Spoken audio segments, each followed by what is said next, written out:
Obrigado. Senhor Eros, como Voltaire, voltamos, lhe passo a palavra. Muito bem, então cumprimento mais uma vez a todos e todas, já havia cumprimentado, e só também um acréscimo ao que o Guilherme acabou de falar, é do professor Miguel Kfouri, a primeira grande obra de responsabilidade civil médica no Brasil. É a obra mais lida atualmente no país, é o livro mais vendido sobre responsabilidade civil médica, e realmente ele é talvez aí a principal autoridade no tema, sem dúvida alguma. Então, é uma honra, né, dividir uma mesa com ele. Está se retirando agora.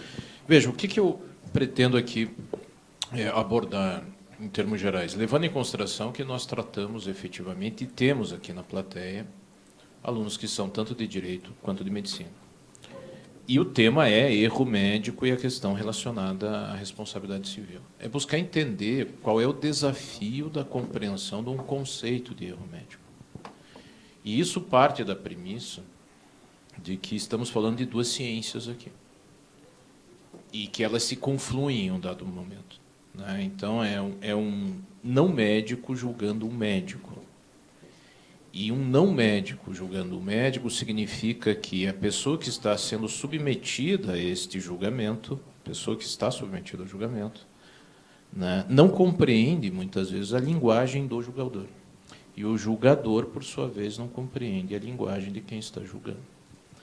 Partindo desta ideia e adotando isto como uma premissa de análise, acredito que nós possamos, e tendo a consciência disso, nós possamos lidar melhor com situações envolvendo a responsabilidade civil médica, né?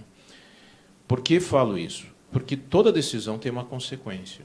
E, evidentemente, que esta consequência vai repercutir direto na esfera jurídica daquele que padece da decisão, aquele que sofre a incidência da decisão. Mas um conjunto de decisões representa uma consequência que é coletiva. E é a jurisprudência que gradualmente vai sendo construída em torno à responsabilidade civil médica, vai direcionar o incentivo ou não à proteção de médicos, o incentivo ou não a seguir carreiras médicas, né, a produzir pesquisas médicas e, no fim, cuidar de pessoas, né? Sinto e já ouvi falar de alguns clientes meus, eu advogo muito para clientes médicos, especialmente na área da neurocirurgia, do receio que se tem hoje, por exemplo, de estudantes de direito perfilharem residências ou se filiarem à especialidade da neurocirurgia por medo de serem responsabilizados, né? A má compreensão da atividade médica uma compreensão afoita ou muitas vezes indevida da importância da atividade médica é algo que precisa ser bem colocada como início de fala e como uma premissa a ser adotada. E, nesse sentido, vamos entender como que o judiciário aqui qualifica um erro médico. E existem duas balizas que permitem identificar bem claramente como um juiz identifica um erro médico. Número 1, ele reconhece que o médico somente poderá ser responsabilizado se agir culposamente. E culpa, em linhas gerais, significa uma atividade imprudente, negligente ou imperita. E, ao mesmo tempo, reconhece, como segunda baliza, que a responsabilidade civil do médico, como regra geral, salvo absolutas exceções, mínimas exceções, ela é uma responsabilidade de meio. Com isso se quer dizer que a responsabilidade do médico não é para atingir um determinado resultado, e sim se valer de todos os expedientes minimamente éticos e científicos que disponibiliza a teoria da medicina para salvar aquele paciente ou para atingir um tratamento adequado ao paciente. Essas são as duas balizas para caracterizar o que é um erro médico. Ou seja, se o médico for absolutamente, claramente, isso tem que estar devidamente comprovado em um processo judicial negligente, porque deixou de fazer algo que, à luz da ciência médica, deveria ser obrigado a fazer. Ou então, se um médico foi absolutamente imprudente por se valer de meios inadequados, incorretos, à luz da ciência médica, quando do tratamento de um paciente, né, ele será considerado culpado. E, então, a imprudência é um ato comissivo, é fazer algo que não deveria ter feito. A negligência é deixar de fazer aquilo que o tratamento e a ciência médica determinavam que ele deveria fazer naquele momento. E, ao mesmo tempo, se tem, é claro, a imperícia, quando O médico não reúne a habilitação específica para tanto, né? Quando se aventura e divulga, e aí isso respinga, e talvez sejam os casos mais fáceis de visualizar erro médico, né? Quando se respinga quase ao charlatanismo, ou seja, ele não tem a habilitação específica, porque não fez a residência necessária, porque não atingiu as provas necessárias para exercer aquela atividade médico-profissional, né? É nestes casos que se diagnostica, melhor dizendo, que se identifica, que se permite o preciso diagnóstico de um erro médico para fins judiciais. Isto é importante dizer que não é simplesmente porque um médico não atingiu um determinado fim que ele será responsabilizado. Não é porque um médico, em razão de uma intercorrência que possa ter surgido, advindo em um tratamento, em um procedimento cirúrgico, que ele será responsabilizado. É evidentemente que as vítimas, especialmente em caso de mortes, né, os parentes, no caso, sentem muito e padecem muito. E muitas vezes tendem, e isso é natural do ser humano, que sofreu a incidência da perda imediata, a culpar, entre aspas, um profissional da medicina. Mas uma coisa é a questão social, uma coisa é o impacto psicológico e emocional que as pessoas sofrem, outra coisa é a responsabilização. Responsabilização pressupõe, evidentemente, um diálogo entre a ciência médica para depurar essas duas balizas que eu falei aqui. E aí eu entro no segundo ponto a ser abordado. Quer dizer, como que um juiz vai ter condições de saber, né, quando o médico deveria agir segundo a ciência médica para dizer que ele é negligente? Quando que um juiz, que não é, evidentemente, letrado, estudado na área médica, vai saber que o profissional da medicina se valeu de um instrumento, de uma ferramenta inadequada para aquele tratamento, e aí sim identificar a figura de um erro médico? Não. Isto ele não vai fazer sozinho.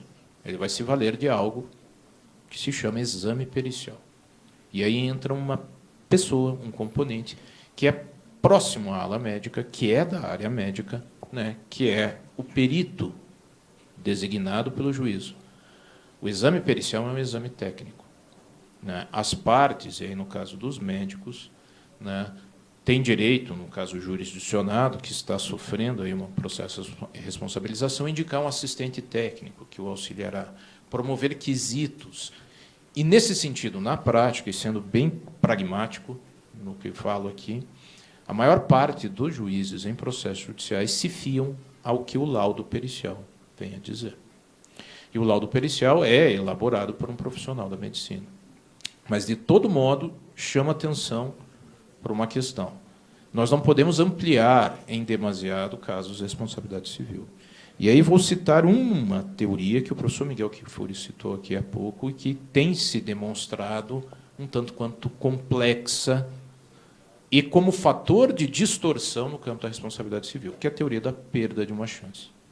Esta teoria sustenta o seguinte: se o profissional da medicina aplicado, claro, vou falar da teoria que é aplicada ao direito médico, se o profissional da medicina, né, não adotar um exame ou uma medida profiláxica ou uma medida preventiva que pudesse evitar o dano, ou então a extensão do dano acometido, ele responde civilmente. Com isso, eu quero dizer que, muitas vezes, a não realização de um exame de imagem, por exemplo, né, os primeiros casos, na verdade, se deram por casos de meningite, né, quer dizer, a não realização do exame de líquor no momento adequado, porque postergou-se em demasia, né, a realização do exame, acabam por vir a responsabilizar o médico. E por que eu digo que isso pode ser um fator de distorção? Entra um outro componente aqui, que são justamente os planos de saúde, que começam a apresentar uma série de restrições, né, a exames que, muitas vezes, os próprios profissionais da medicina recomendam. Já tive diversas situações no escritório de neurologistas que determinam exames de imagem que são mais caros, que as operadoras de plano de saúde se negam, e que se diagnostica depois uma severa patologia neurológica que poderia ter sido prevenida antes com um tratamento preliminar prévio e cujo dano se estende pela demora do tratamento. De novo, Vamos juntar as questões e pensar isto coletivamente, como isto impacta na medicina como um todo. Né? No incentivo a novos profissionais que vão entrar na área da neurologia, porque sabem, têm o seu conhecimento técnico. O seu conhecimento técnico não é respeitado por determinados agentes econômicos que atuam no mercado de saúde, que são as operadoras de plano de saúde, e que podem vir a ser responsabilizados posteriormente. E um processo judicial não é apenas uma eventual condenação. O processo judicial é como se fosse uma pecha. A pessoa sofre com o processo. O processo em si marca o profissional. Né? Então, nessa ordem de ideias, é preciso refletir um pouquinho mais sobre o último ponto. Eu sei, nós não temos aqui muito tempo para falar, mas que coloquei aqui na minha exposição. O último ponto que é de suma importância, que é a autocontenção do Poder Judiciário. Vejam, o Supremo Tribunal Federal, que é a nossa corte, lá que tem 11, explicando que mais para os profissionais, né, da medicina e estudantes da medicina, porque os de direito sabem muito bem isso. Mas é uma corte que tem um viés de proteção constitucional. Né? Há uma discussão se é uma verdadeira corte constitucional ou se é uma corte de guarida da Constituição, e que é composta lá pelos 11 ministros, que hoje, pela mídia, de forma midiática, todo mundo sabe de cor o nome. Né? Todo mundo sabe os nomes hoje dos 11 ministros. Na época que eu era estudante de direito, eu não sabia o nome dos 11 ministros. Eu sabia de uns 3 ou 4 só. Mas, enfim, por que eu digo isso? Tem diversos precedentes em determinadas áreas econômicas sobre autocontenção do Poder Judiciário. Veja, o Supremo Tribunal Federal é extremamente contido em relação à Comissão de CVM e mercado de capitais. Porque diz, olha, eu não entendo de mercado de capitais. O Supremo Tribunal Federal é extremamente comedido em relação a diversas agências reguladoras, como a ANEEL e a Anatel, porque não entendem de mercado, por exemplo, energético, ou de mercado de telefonia. Mas o judiciário brasileiro, de um modo em geral, e aí cito o Superior Tribunal de Justiça, porque é de matéria infraconstitucional, que afeta mais a responsabilidade civil, não é tão contido quando vai se promover uma discricionariedade envolvendo a atividade médica. E eu posso dizer para vocês, ministros do STJ, do Superior Tribunal de Justiça, não entendem de medicina. Não. Eles não são versados em medicina.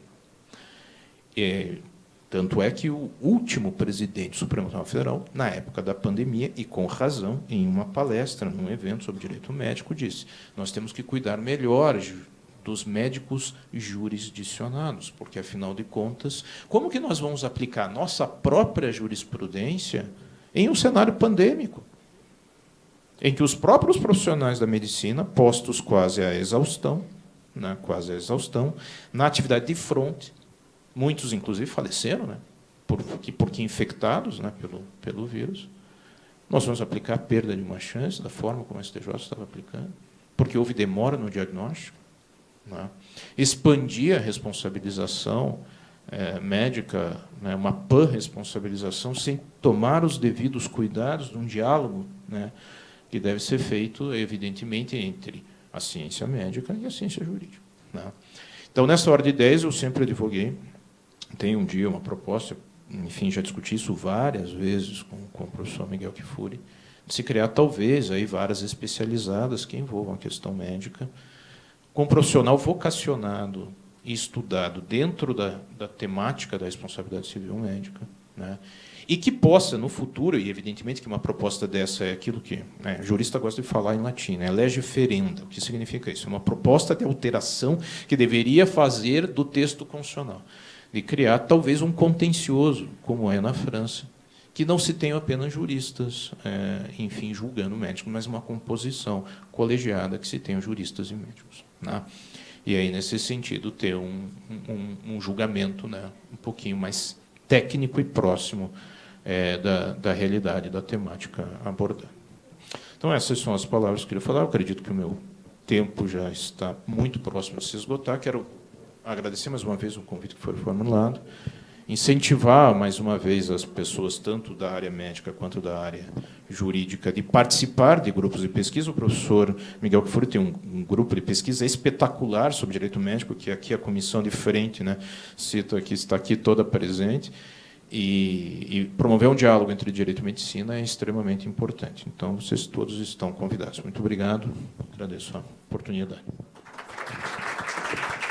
Obrigado, professor Eros, nosso parceiro da Faculdade de Direito de Curitiba, coordenador por muitos anos, sempre atuante, não só na advocacia, mas também como professor, como amigo dos alunos. Dado o adiantado da hora, eu gostaria de convidar aqui todos vocês para o nosso próximo painel. Espero que vocês tenham aproveitado essa abertura do nosso evento. Foi muito prazeroso, muito feliz de estar com cada um dos senhores e das senhoras aqui nesta tarde. E agora vamos para o nosso segundo painel. Muito obrigado.